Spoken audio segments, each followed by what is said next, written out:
Hello, नमस्कार किसान साथियों। मेरा नाम दलबीर है और मेरे इस यूट्यूब चैनल में आपका स्वागत है। मेरे इस यूट्यूब चैनल का नाम इंडियन टेक्निकल फार्मिंग है और आज मैं आपके लिए एक खेती से जुड़ी नई वीडियो लेकर आया हूं। इस वीडियो में आज मैं आपको बताता हूं कि ग्वार की खेती किस तरीके से करें जिससे हमें ज़्यादा से ज़्यादा इनकम प्राप्त हो। ग्वार की खेती के लिए उपयुक्त समय कौन सा है, ग्वार की खेती के लिए फसल चक्र अपनाना क्यों जरूरी है, ग्वार की खेती के लिए कौन सा बीज का चुनाव करें, कौन कौन सी इसकी उन्नत किस्में हैं, किस तरह में बीज का उपचार करना है और इसके लिए हमें बीज की मात्रा की कितनी जरूरत पड़ेगी। इसकी खेती सिंचित तथा असिंचित क्षेत्रों में की जाती है। ग्वार की खेती के लिए जल प्रबंधन का होना बहुत जरूरी है और इसमें कीट प्रबंधन व रोग प्रबंधन भी बहुत ज़रूरी है। इसके बाद हम इसकी कटाई व कटाई करते हैं। अब हम बात करते हैं कि इसकी बिजाई के समय कौन कौन सी सावधानी रखें जिसके कि बीज का अंकुरण 100% तक हो, जिससे कि हमें कम खर्च व कम समय में ज़्यादा से ज़्यादा फसल की पैदावार प्राप्त हो, जिससे कि हमें एक अच्छी इनकम प्राप्त हो। कर इस वीडियो को अंत तक जरूर देखें ताकि आपको खेती से जुड़ी सभी जानकारी प्राप्त हो। अगर आप चैनल पर नए हो तो इस वीडियो को लाइक, शेयर और चैनल को सब्सक्राइब जरूर करें ताकि अन्य किसानों को जानकारी प्राप्त हो अगर आप और आने वाली वीडियो की नोटिफिकेशन आपको मिलती रहे। चलो चलिए वीडियो को स्टार्ट करते हैं। ग्वार की खेती से भी हो सकती है सालाना लाखों की कमाई, जानिए इसके बारे में सब कुछ। भारत दुनिया का सबसे बड़ा ग्वार उत्पादक देश है। इसका 80% उत्पादन यहीं से होता है। ग्वार की खेती मुख्य तौर पर शुष्क व अर्धशुष्क इलाकों में होती है। यह गर्म मौसम की फसल है जिसे बाजरे के साथ मिलाकर बोया जा सकता है। इसे हरी सब्जी के रूप में भी इस्तेमाल किया जाता है। कुछ जगहों पर इसे हरे चारे के रूप में भी प्रयोग करते हैं। इसका अच्छा दाम भी मिलता है। इससे किसान सालाना लाखों रुपए की कमाई कर सकते हैं। इसकी खेती मुख्य तौर पर राजस्थान, हरियाणा, उत्तर प्रदेश, एमपी व महाराष्ट्र के कुछ हिस्सों में की जाती है। महाराष्ट्र में लगभग 9 हेक्टेयर क्षेत्र में इसकी खेती की जा रही है। कृषि विभाग के अधिकारियों ने बताया कि पशुओं को ग्वार खिलाने से उनमें ताकत आती है। दुधारू पशुओं की दूध देने की क्षमता में वृद्धि होती है। ग्वार से गोंद का निर्माण भी किया जाता है। ग्वार गम का उपयोग अनेक उत्पादों में होता है। ग्वार फली से स्वादिष्ट सब्जी बनाई जाती है। इसका इस्तेमाल दाल तथा सूप बनाने में भी किया जाता है। ग्रामीण क्षेत्रों में यह एक काफ़ी लोकप्रिय फसल है। हेलो, नमस्कार। मेरे इस यूट्यूब चैनल में स्वागत है। मेरे इस यूट्यूब चैनल का नाम इंडियन टेक्निकल फार्मिंग है। आज मैं आपको गणेश 672 वैरायटी की कुछ विशेषताओं के बारे में बताऊंगा। गणेश 672 वैरायटी की पैदावार सबसे अच्छी होती है। यह ग्वार बिल्कुल वाइट रंग का होता है। इसकी बुआई सबसे ज़्यादा हरियाणा व राजस्थान में की जाती है। एक एकड़ के लिए 2 से 3 किलो बीज पर्याप्त रहता है। इसकी बुआई लगभग सभी प्रकार की मिट्टी में की जा सकती है। इसकी बिजाई मुख्यतः मध्यम व भारी मिट्टी में की जा सकती है। 2 केजी बीज के पैकेट की कीमत लगभग 500 रुपये के आसपास होती है। इंडो एशियन बायोटेक इंसार द्वारा यह बीज बनाया गया है। इसकी बुआई सिंचित तथा असिंचित क्षेत्रों में की जाती है। अगर आप इसकी अगेती बिजाई करते हो तो इसकी पैदावार सबसे अच्छी होती है। अगर इसकी आप लेट बिजाई करते हो तो इसकी पैदावार पर असर पड़ता है। अगर ये मेरी वीडियो पसंद आए, इस वीडियो को ज़्यादा से ज़्यादा लाइक, शेयर और कमेंट जरूर करना। धन्यवाद। ग्वार की खेती करते समय हमें कुछ सावधानियां रखनी चाहिए। नंबर 1, ग्वार की खेती के लिए उपयुक्त समय। नंबर 2, खेत का चुनाव। नंबर 3, मिट्टी की जांच। नंबर 4, पानी की जांच। नंबर 5, ग्वार की खेती के लिए भूमि। नंबर 6, ग्वार की खेती के लिए जलवायु। नंबर 7, खेत की तैयारी। नंबर 8, फसल पद्धति या फसल चक्कर। नंबर 9, बीज का चुनाव, बीज की उन्नत किस्में, बीज का उपचार, बीज की मात्रा। नंबर 10, बिजाई या फसल की बुआई। नंबर 11, फसल की बुआई तथा असिंचित क्षेत्रों में। नंबर 12, खरपतवार की रोकथाम। नंबर 13, 30 दिन के बाद निराई या गुड़ाई। नंबर 14, 30 दिन बाद सिंचाई। नंबर 15, जल का प्रबंधन। नंबर 16, कीट व रोग का प्रबंधन। नंबर 16, इंसेक्टिसाइड व टॉनिक का स्प्रे। नंबर 17, कटाई, फिर कटाई, फिर भंडारण। ये मुख्य सावधानियां हैं जो हमें ग्वार की फसल में रखनी चाहिए। ग्वार की खेती के लिए उपयुक्त समय। ग्वार की खेती खरीफ और गर्मी के मौसम में की जाती है। कालीन फसल की बुआई के लिए मई महीने का प्रथम पखवाड़ा उपयुक्त समय है। यह आप नहरी पानी से भी कर सकते हैं। देरी से बुआई करने पर पैदावार पर प्रतिकूल प्रभाव पड़ता है। वर्षा ऋतु की फसल की बुआई के लिए जून व जुलाई उपयुक्त समय है। वर्षा आधारित क्षेत्रों में जुलाई माह में वर्षा आगमन के समय ही ग्वार की बुआई कर देनी चाहिए। बाजार में बाजरा की बहुत सी वैरायटियाँ उपलब्ध होती है। मई महीने में हम अगेती वैरायटी व जून जुलाई में हम पछेती वैरायटी या फिर हम समय के अनुसार ही वैरायटी का चुनाव करते हैं। खेत का चुनाव, इसके बाद हम बाजरा की बिजाई के लिए हम खेत का चुनाव करते हैं। अगर पहले उस खेत में सरसों की बिजाई की थी तो सरसों के फन्नों को रोटावेटर की सहायता से एक दो बार अच्छी तरह से जुताई कर दे ताकि सरसों के फन्नों खेत में अच्छी तरह से मिट्टी में मिल जाए। फिर आप हैरों की सहायता से 2-3 बार अच्छी तरह से जुताई कर दे। फिर आप लेज लेवलर की सहायता से खेत को समतल कर दे। अगर खेत पिरानी है तो आप रोटावेटर की सहायता से 2-3 बार जुताई कर दे। फिर आप हैरों की सहायता से उसकी 1-2 बार अच्छी तरह से जुताई कर दे या फिर आप कल्टीवेटर की सहायता से एक गहरी जुताई कर दे। अगर खेत नहरी है तो उस खेत को लेजर लेवलर की सहायता से समतल कर दे ताकि खेत की सिंचाई अच्छी तरीके से हो जाए। मिट्टी की जांच, सबसे पहले अपने खेत की मिट्टी की जांच करवा ले जिससे हमें यह पता चल जाता है कि यह मिट्टी में कौन कौन से पोषक तत्वों की कमी है और खेत की मिट्टी किन किन फसलों के लिए उपयुक्त है और इस मिट्टी में कौन कौन सी फसलें उगाई जा सकती है जैसे गेहूँ, चना, अरहर, सरसों, राया, बरसीन, गन्ना, आलू, मक्का, बाजरा, कपास। मिट्टी की जांच से हमें यह पता चल जाता है कि इस मिट्टी का पीएच मान कितना है और इसमें कौन कौन सी फसलें उगाई जा सकती हैं। पानी की जांच, अगर आप फसल की बिजाई के लिए नहरी पानी का इस्तेमाल करते हैं तो यह सभी प्रकार की फसलों के लिए अच्छा है और इसमें बीज का अंकुरण 100% हो जाता है। अगर आप ट्यूबवेल के पानी से फसलों की बिजाई करते हैं तो आप सबसे पहले ट्यूबवेल के पानी की जांच करवा लें। अगर ट्यूबवेल का पानी पीने में मीठा है तो इसमें पानी का पीपीएम ज़्यादा हो सकता है और बीज अंकुरण के समय यह एक समस्या बन जाता है। अगर पानी का पीपीएम 1000 से कम है तो यह सभी प्रकार की फसलों के लिए अच्छा है और इसमें बीज का अंकुरण 100% हो जाता है। अगर पानी का पीपीएम 1000 से ज़्यादा है तो इसमें बीज का अंकुरण सही तरीके से नहीं हो पाता है, इसलिए पानी की जांच करवाना बहुत ज़रूरी है। ग्वार की फसल में हमें ट्यूबवेल के पानी का इस्तेमाल नहीं करना चाहिए क्योंकि इससे ग्वार की फसल अच्छी नहीं होती है। अगर सिंचाई के लिए जरूरत पड़े तो हमें नहरी पानी का ही इस्तेमाल करना चाहिए। खेत की तैयारी व गोबर की खाद, अगर आप खेत में गोबर की खाद का इस्तेमाल करते हैं तो 8 से 10 टोली 1 एकड़ के लिए पर्याप्त रहती है। गोबर की खाद जमीन में अच्छी तरह बिखेर कर जमीन को समतल कर देना चाहिए। ग्वार की खेती के लिए भूमि, ग्वार की खेती के लिए उचित जल निकास वाली दोमट व बलुई दोमट मिट्टी सर्वोत्तम रहती है। यह फसल सिंचित व असिंचित दोनों क्षेत्रों में सफलतापूर्वक उगाई जा सकती है। हल्की क्षारीय व लवणीय भूमि जिसका पीएच मान 7.5 से 8.5 तक हो, वहीं पर ग्वार की खेती आसानी से की जा सकती है। ग्वार के लिए एक जुताई मिट्टी पलटने वाले हल या डिस्क हैरो से क्रॉस जुताई कर पट्टा लगा देना चाहिए। इसके उपरांत एक कल्टीवेटर से जुताई पर्याप्त रहता है जिसमें मृदा नमी संरक्षित रहे। जुलाई जून के द्वितीय पखवाड़े में ही करनी चाहिए। इस प्रकार तैयार खेत में खरपतवार कम पनपते हैं। ग्वार फसल के लिए जलवायु, ग्वार एक सूखा सहन करने वाली व गर्म जलवायु की फसल है। यह उन क्षेत्रों में आसानी से उगाया जा सकती है जहाँ पर औसत वार्षिक वर्षा 30 से 40 सेंटीमीटर तक होती हो। बीजों के अंकुरण व जड़ों के विकास के लिए 25 से 300 सेंटीमीटर के नीचे तापमान उपयुक्त होता है। ग्वार एक प्रकाश संवेदनशील फसल है, अतः इस फसल में फूल व फलियों का निर्माण केवल खरीफ के मौसम में ही होता है।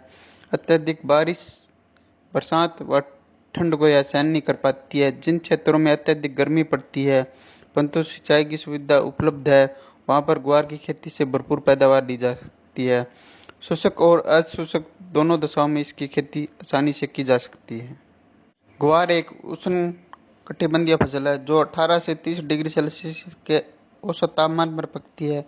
खरीफ की गर्म और आर्द्र जलवायु के कारण पेड़ों की वृद्धि बहुत अच्छी होती है। सर्दी के मौसम में इन फसलों की खेती लाभदायक नहीं होती है। यह फसल सभी प्रकार की मिट्टी में उगाई जा सकती है। अच्छे जल निकास वाली मध्यम से भारी मिट्टी में फसल अच्छी तरह से बढ़ती है। यदि मिट्टी की सतह 7.5 से 8 के बीच है तो फसल अच्छी तरह से विकसित होती है, जिससे फसल की पैदावार में अच्छी वृद्धि होती है। फसल पद्धति या फसल चक्र। फसल चक्र को क्रॉप रोटेशन के नाम से भी जाना जाता है। किसी निश्चित भूमि में निश्चित समय वाली फसलों को लगातार अदल बदल कर बोना ही फसल चक्र कहलाता है। फसल चक्र का मुख्य उद्देश्य है किसी भी तरह के पौधे के लिए भूमि में मौजूद पोषक तत्वों के सदुपयोग से भूमि की भौतिक और जैविक स्थिति में संतुलन बनाए रखना होता है। लगातार फसल चक्र अपनाने से किसान भाई को फसल में आने वाली कई तरह की परेशानियों से छुटकारा मिलता है। फसल चक्र का इस्तेमाल कर किसान भाई अपनी भूमि से लगातार अच्छी फसल ले सकते हैं और इसके अपनाने से खेत की उर्वरकता भी बनी रहती है। जबकि एक ही फसल को लगातार उगाने से किसान भाइयों को फसल की कम उपज मिलती है और एक ही फसल को खेत में लगातार लगाने से मिट्टी में बीज जनित और मृदा जनित रोग भी बढ़ जाते हैं, जिसके कारण भूमि में विषैले गुण आ जाते हैं। भूमि के अंदर विषैले गुण उत्पन्न हो जाने पर भूमि में पाई जाने वाली छोटे उपयोगी मित्र कीट नष्ट हो जाते हैं और भूमि धीरे धीरे बंजर रूप धारण करने लगती है। फसल चक्र के फायदे। फसल चक्र के अपनाने से भूमि की उर्वरक शक्ति बनी रहती है। फसल चक्र के अपनाने से भूमि में अम्लीय और क्षारीय गुण, पोषक तत्व और जैविक पदार्थों की मात्रा संतुलित रहती है। फसल चक्र के अपनाने से फसल में कई तरह के कीट और बीज जनित रोग नहीं लगते हैं। इसके अपनाने से फसलों में पैदावार अधिक मात्रा में प्राप्त होती है, जिसकी गुणवत्ता भी अच्छी पाई जाती है। भूमि में फसल चक्र अपनाने से रासायनिक उर्वरक कम मात्रा में इस्तेमाल किए जाते हैं, जिससे मिट्टी दूषित होने से बचती है। फसल चक्र अपनाने से फसलों में रोग भी काफ़ी कम ही देखने को मिलते हैं, जिसकी वजह से किसान भाइयों द्वारा रासायनिक दवाओं पर किया जाने वाला खर्च भी कम हो जाता है। फसल चक्र के दौरान फली वाली फसलों के बोने पर खेत में नाइट्रोजन की पूर्ति बनी रहती है। फसल चक्र अपनाने से खेत में खरपतवार में कमी देखने को मिलती है, क्योंकि फसल चक्र के दौरान अधिक गुड़ाई वाले फसलों को बोने पर खेत में खरपतवार नष्ट हो जाते हैं। अधिक पोषण तत्व ग्रहण करने वाली फसलों की खेती के बाद खेत को एक बार खाली छोड़ देना चाहिए। किसी भी विशेष रोग के लगने पर उस फसल को लगातार खेत में नहीं उगाना चाहिए। जिन फसलों की जड़ें अधिक गहराई में जाती है उन फसलों के बाद जिन फसलों की जड़ें कम गहराई में जाती है उन्हें उगाना चाहिए। अनाज फसलों को उगाने के बाद 2 से 3 साल में एक बार दलहनी फसल को जरूर उगाना चाहिए। अधिक गुड़ाई वाली फसलों के बाद कम गुड़ाई की जरूरत वाली फसलों को उगाना चाहिए। अधिक सिंचाई वाली धान जैसी फसलों के बाद कम सिंचाई वाली जरूरत की फसलों को उगाना चाहिए। अधिक उर्वरक लेने वाली फसलों के बाद जिन फसलों की उर्वरक की काफ़ी कम आवश्यकता होती है उन्हें उगाना चाहिए। इस प्रकार हमें फसल चक्र अपनाना चाहिए। बीज का चुनाव। हमें एक ऐसी वैरायटी का चुनाव करना होता है जो वैरायटी अच्छा उत्पादन देती हो, जिसका उत्पादन ज़्यादा से ज़्यादा होता हो और जिसकी मार्केट में बहुत ज़्यादा मांग हो और उसका भाव भी अच्छा हो, क्योंकि एक बढ़िया क्वालिटी का बीज ही हमें एक अच्छा उत्पादन और मुनाफा दे सकता है। बीज की उन्नत किस्में। ग्वार की उन्नत किस्में। बाजार में ग्वार की कई उन्नत किस्में देखने को मिल जाती है, जिन्हें चारे, दाने और हरी फलियों के आधार पर 3 भागों में बांटा गया है। उन्नत किस्में इस प्रकार है। दानों के लिए उन्नत किस्में अज्जी 365, अज्जी 563, 220।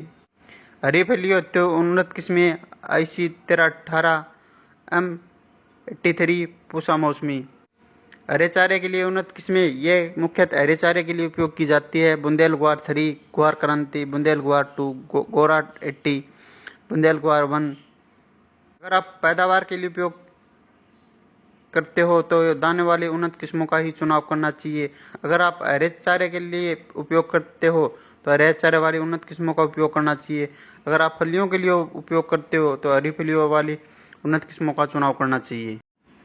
ग्वार के बीजों की मात्रा व बीज उपचार। यदि आप ग्वार की फसल दानों और हरी फलियों के लिए करना चाहते हैं तो 1 एकड़ के लिए दाने की फसल के लिए 5 से 6 किलो बीज पर्याप्त रहता है और हरी खाद फसल में 15 से 16 किलो प्रति एकड़ बीज की जरूरत होती है।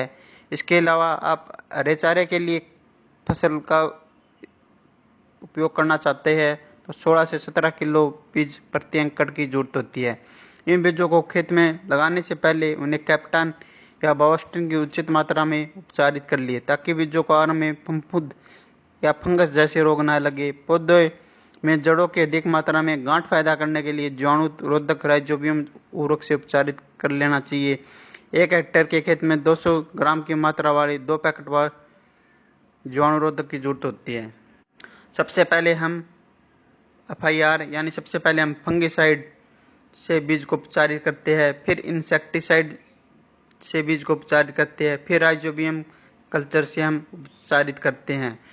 फंगिसाइड को उपचार करने का मुख्य उद्देश्य फंगस की बीमारियों की रोकथाम के लिए किया जाता है और इंसेक्टिसाइड दवाओं से उपचारित करने का मुख्य उद्देश्य दीमक जैसी रोकथाम के लिए किया जाता है और राइजोबियम कल्चर का उपयोग खेत में जीवाणुओं की संख्या बढ़ाने के लिए उपयोग किया जाता है, जिससे खेत में जीवाणुओं की संख्या बढ़ जाए, जिससे कि एक अच्छी फसल प्राप्त हो। ग्वार फसल में खाद एवं उर्वरक। ग्वार दलहनी फसल होने के कारण नाइट्रोजन की कुछ आपूर्ति वातावरण की नाइट्रोजन को जड़ों में उपस्थित गांठ द्वारा एकत्रित की ली जाती है, लेकिन फसल की प्रारंभिक अवस्था में पोषक तत्वों की पूर्ति के लिए 20 किलो नाइट्रोजन व 40 किलो फास्फोरस प्रति हेक्टेयर पर्याप्त रहता है। संपूर्ण नाइट्रोजन और फास्फोरस की मात्रा बुआई के समय खेत में डाल देनी चाहिए। इसके अतिरिक्त ग्वार की बिजाई को बुआई से पहले राइजोबियम कल्चर की 600 ग्राम मात्रा को 1 लीटर पानी व 250 ग्राम गुड़ के घोल में 15 किलोग्राम बीज को उपचारित कर छाया में सुखाकर बोना लाभदायक रहता है। खेत की तैयारी के समय 5 टन गोबर या कंपोस्ट खाद या 2-3 वर्ष में एक बार अवश्य प्रयोग से पहले मिट्टी की जांच करवा लेनी चाहिए। ग्वार की बुआई की विधि। अधिक पैदावार के लिए ग्वार की बुआई हमेशा पंक्तियों में करें। बुआई हल्के कुंडों में अथवा सीड ड्रिल की सहायता से करें। कुंडों में पौधों की जड़ों के पास वर्षा जल से भी अधिक संग्रहित होता है, जिससे पैदावार अधिक मिलती है और फसल की देखभाल करने में भी आसानी रहती है। ग्वार की बुआई पंक्ति से पंक्ति की दूरी 45 से 50 सेंटीमीटर तथा पौधे से पौधे की दूरी 10 से 15 सेंटीमीटर करनी चाहिए। गहराई 4 से 5 सेंटीमीटर पर करनी चाहिए। बुआई के समय भूमि में पर्याप्त मात्रा में नमी होनी चाहिए, जिससे बीज का जमाव शीघ्र व पर्याप्त मात्रा में हो सके। अगर आपने नहरी क्षेत्र में बिजाई की है तो आप इसकी मेड़ बना दें। फिर आप इसमें खरपतवार नियंत्रण के लिए पेंडामेलिथियान 30% EC का 500 मिलीमीटर को 250 लीटर पानी में मिलाकर इसका छिड़काव कर दे, जिससे कि खेत में खरपतवार नहीं उगे। खरपतवार नियंत्रण। ग्वार की फसलों को खरपतवारों से पूर्णतः मुक्त रखना चाहिए।